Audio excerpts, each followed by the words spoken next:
ஸ்லோகத்துல அரே குவாசௌ குவாசௌன்னு பட்டதிரி ஹிரண்யகசிபு தேடினா, எங்க இருக்கான்னு தேடினா அப்படின்னு தன்னோட வாளால அந்த தூணை ஓங்கி அடிச்சான் ஹிரண்யகசிபு. அங்கேருந்து வந்த உருவத்தை வர்ணிக்க முடியலையே அப்படின்னு பட்டதிரி சொல்லும் போது அடுத்த சாப்டர்ல கொஞ்சம் பாஸ் எடுத்துட்டு அடுத்த நாளைக்கு எழுதியிருக்கார், அழகா எழுதியிருக்கார். ஸ்தம்பே கட்டயதோ ஹிரண்யகசிபோ கர்ணௌ சமாச்சூர்ணயன் ஆகூர்ணச்சகதண்ட குண்ட குஹரோ கோரஸ்தவா பூத்ரவஹ ஸ்ருத்வாயம் கில தைத்யராஜ ஹிருதயே பூர்வம் கதாப்யஸ்ருதம் கம்பக்கச்சன சம்பபாத சலிதோ அம்போஜ பூர்விஷ்டராத். அந்த தூணை வாளால அடிச்ச உடனே காதுகள் எல்லாம் பழந்து போகும் அளவுக்கு சத்தம் வந்துதான், இந்த உலகத்தையே கலக்கிற அளவுக்கு சத்தம் வந்துதான். உன்னுடைய பயங்கரமான கர்ஜனை பகவானே ஹரியே, உன்னோட பயங்கரமான கர்ஜனை, அந்த கர்ஜனை எப்படி இருந்ததுன்னா இதுவரைக்கும் கேட்டே அறியாத சப்தம் போல இருந்தது. அந்த அசுரனோட உள்ளம் நடுங்கியது.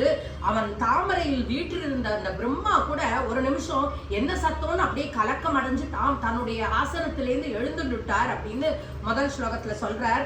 ரெண்டாவது ஸ்லோகத்துல அந்த அசுரன் நடுங்கி எல்லாம் சுற்றி முற்றி பாக்குறான், என் கண்களை திறந்து சுழற்றி அப்படி பார்த்துட்டு இருந்தான்.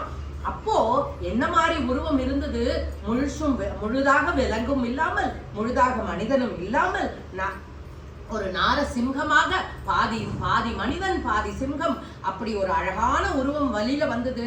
இது என்னன்ற அந்த அசுரன் பார்த்து கொண்டே இருக்கும் போது வெள்ள வெளேரென்று பிடரி மயிருடன் ஒரு ஒளி வீசும் திருமேனியோடு நீ வளர்ந்தாயே. எப்போதுமே பகவானுக்கு வராக அவதாரத்திலையும் அப்படிதான். அவர் என்ன பண்ணினார்னா சின்ன பன்றி ரூபத்துல மூக்குலேருந்து பிரம்மாவோட மூக்குலேருந்து வெளியில வந்தார், வந்துட்டு பெருசா வளர்ந்தார். எங்கேயும் அப்படிதான், முதல்ல சின்னவராதான் வந்தார், வந்துட்டு வெளியில வந்துட்டு பெருசா வளர்ந்தார். மூணாவது ஸ்லோகத்துல சொல்றார் பகவானோட கலர் எப்படி இருந்ததுன்னு, உருக்கி வார்த்த தங்கம் போல இருந்தது. அதாவது இந்த கோல்டு ஆர்னமெண்ட்ஸ் எல்லாம் பண்றதுக்கு தங்கம் இருக்கும் இல்லையா, அந்த மாதிரி. வாய் ஒரு குகை போல இருந்தது, நாக்கு வாள் போல வெளியில நீண்டு இருந்தது, இரு கோர பற்கள் அது ரெண்டும் அச்சு மூட்டுவதாக இருந்தது அப்படின்னு அந்த திருமேனியை நான் வணங்குகிறேன். உக்ரம் வீரம் மகாவிஷ்ணும் ஜ்வலந்தம் சர்வதோ முகம் நிருசிம்மம் பீஷணம் பத்ரம் மிருத்யும் நமாம்யகம் அப்படின்னு அந்த உருவத்தை வணங்குகிறார் பட்டத்ரி. பகவானோட தாடை சின்ன அச்சுறுத்துவதாக இருந்தது. அந்த சதைப்பற்று உள்ள கழுத்து எப்படி இருந்ததுன்னா அப்படி சிறிய கழுத்தாக இருந்தது. கழுத்து ரொம்ப சின்னதா இருந்ததுதான். அப்புறம் நூற்றுக்கணக்கான கைகள்ல இருந்து மேலெழுந்த நகங்கள் இருந்தது, அது ஒளி வீசியது. கர்ஜனை எப்படி இருந்ததுன்னா கருத்த மேகத்திலிருந்து வரும் இடி முழக்கம் போல் இருந்தது. அப்பேற்பட்ட நரசிங்க வடிவத்தை நான் வணங்குகிறேன் அப்படிங்கிறார் பட்டத்ரி. அஞ்சாவது ஸ்லோகத்தை இவன் தான் நான் தேடிய திருமால்னு புரிஞ்சுட்டானா ஹிரண்யகசிபு. இவனை நான் கொல்வேன் அப்படின்னு பாய்ந்து வந்தானாம். பாய்ந்து வந்த அவனை பகவான் பிடிச்சார். பகவானோட பிடியிலிருந்து அவன் தப்பி ஓடினான். பலவிதமான போர் முறைகளை கையாண்டு மீண்டும் மீண்டும் பகவான் மேல பாய்ந்தான், உன் மீது பாய்ந்தானே அப்படிங்கிறார் பட்டத்ரி.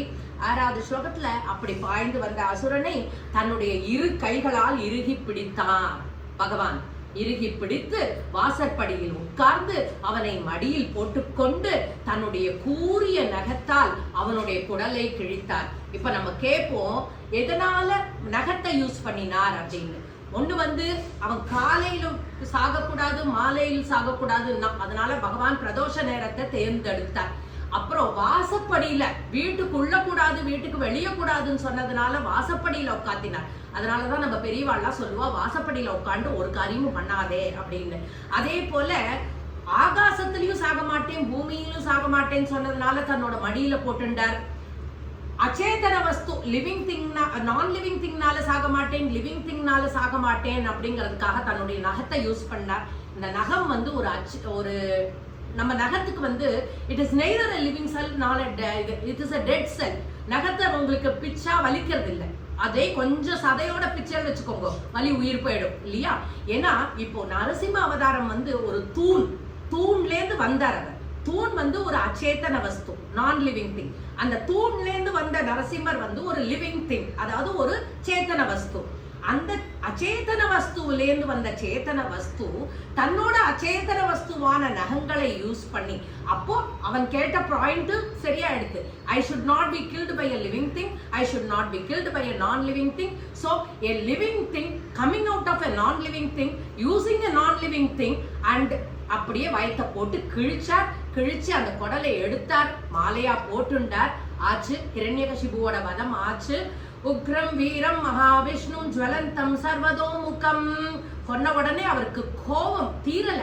அதனால அங்க இருந்த அத்தனை அசுர கூட்டங்களையும் கொன்று தீர்த்தார் அப்படின்னு இத பார்த்து சிவன் பிரம்மா விஷ்ணு எல்லாருமே, விஷ்ணு இல்லை சாரி, சிவன் பிரம்மா இந்திரன் மற்ற தேவர்கள் எல்லாமே நடுங்கிட்டான். பிரம்மா யாருக்குமே அவர் பக்கத்துல போக தைரியம் இல்லை. உலகமே ஒரு நடுக்கத்தோட இருந்தது. அப்போ பிரம்மா என்ன கூப்பிட்டார், பிரகலாதனை கூப்பிட்டார், நீ போப்பா அப்படின்னு மெதுவா பிரகலாதனை பிடிச்சு தள்ளி விட்டார். பிரகலாதன் போனா, பிரகலாதனை பார்த்த உடனே நரசிம்ம அவதாரம் எடுத்த பகவான் சாந்தமாயி பிரகலாதனை தலையில வச்சு கைய வச்சு அவன் கேட்காத வரங்கள் எல்லாத்தையும் கூட கொடுத்து அவனை மடியில உட்காத்தி வச்சிருந்தான். லக்ஷ்மி நரசிம்மர் சமேதமா எல்லாருக்கும் காட்சி கொடுத்தான். அந்த மாதிரி காட்சி கொடுத்தார். இதுல கடைசி ஸ்லோகத்துல பட்டத்ரி ரொம்ப அழகா முடிக்கிறார். இவ்வளவு சீற்றம் உள்ளவனாக, அதாவது இவ்வளவு கோபம் உள்ளவனாக நாடகம் ஆடிய சர்வ வல்லமை பொருந்திய பெருமானே, ஏவம் நாட்டித ரௌத்ர சேஷ்டித விபோ. அதாவது நீ நாடகம் ஆடின, உனக்கு இவ்வளவு கோபம்லாம் கிடையாது, நீ நாடகம் தானே ஆடின அப்படின்ட்டார் பட்டத்ரி. அதாவது ஹிரண்யகசிபுவை கொல்லறது ஒரு விஷயம், இந்த அவதாரத்தோட நோக்கம் அது. அதுதான் பகவானுக்கு கோபமே கிடையாது. அந்த கோபம் அந்த க்ஷண நேரம் அந்த ஹிரண்யகசிபு வதம் பண்றவருக்கும் அது கூட நாடகம் அப்படின்னு சொல்லி பட்டத்ரி சொல்றார். இப்போ எல்லா சிறப்பும் உடையவனே, எல்லா உனக்கு நிகர் நீதானே, எல்லாவற்றிற்கும் மேலானவனும் நீதானே, பிரகலாதனின் அன்பனே, பிரகலாத பிரியகே மருத்புரபதே சர்வாமயாத் பாகிமா. பிரகலாதனுக்கு பிரியமானவனே அப்படின்பா. இல்ல இன்னொன்னு சொல்ற, பக்தா பிரியகே மருத்புரபதே, பக்தர்களுக்கெல்லாம் பிரியமானவனும் அவன்தான். அப்பேற்பட்ட குருவாயிரப்பா என்னை நோய் கூட்டத்திலிருந்து காப்பாற்று அப்படின்னு இந்த பிரகலாத சரித்திரத்தையும் நரசிம்ம அவதாரத்தையும் பட்டத்ரி ரொம்ப அழகா சம்பூர்ணம் பண்றார்.